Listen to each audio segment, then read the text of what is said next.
Welcome to the Rice County Historical Society. In the last episode, I talked a little bit about the September 7th, 1876 bank robbery, or attempted bank robbery, by the James Younger gang on the Northfield National Bank. The Northfield Historical Society and Defeat of Jesse James Days do an amazing job of telling that piece of the story, but the Rice County story is much more than just that single day.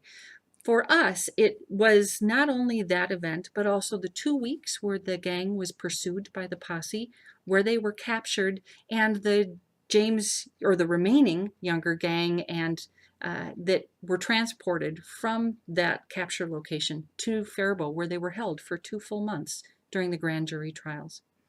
Some of the things that we use to tell that story are primary artifacts. And those are original things, not just things that have been interpreted, but the original artifacts themselves. For example, this is a ledger book. It's not very exciting, frankly. It's a listing of names and dollar amounts. But what is amazing about this book is it's a listing of those who were submitting bills to the state of Minnesota. You can see an example of one of those ledger bills that were issued. This is a bill for participation as a posse member. What's remarkable about this is that this becomes a definitive list of men who did actually participate in the posse.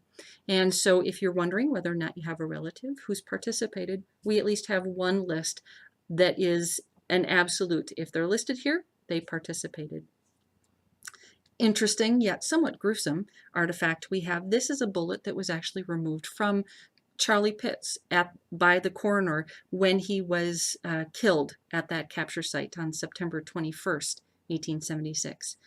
But one of the pieces that we have in the collection with a really interesting story is this pocketbook. And I'm actually going to read to you the story that was written by the donor. This book is titled, or this piece that I have here is titled, The Bob Younger Pocketbook. This pocketbook, together with a revolver, fell from the pocket of Bob Younger of the Jesse James gang as the bandits were fleeing in great confusion from the scene of the Northfield bank robbery, September 7th, 1876. Charles Schofield, son of Dr. John L. Schofield, unaware of the tragedy which had just taken place, happened to be standing on the front porch of his father's house when the robbers galloped by. A sudden jolt caused Younger's arm to fall, and the revolver and pocketbook slipped out of his coat pocket and fell to the road where Charles picked them up. The purse contained a $10 bill, some business cards, and some stamps. This was presented to the Rice County Historical Society by Robert L. Schofield, son of Charles, in April 1835.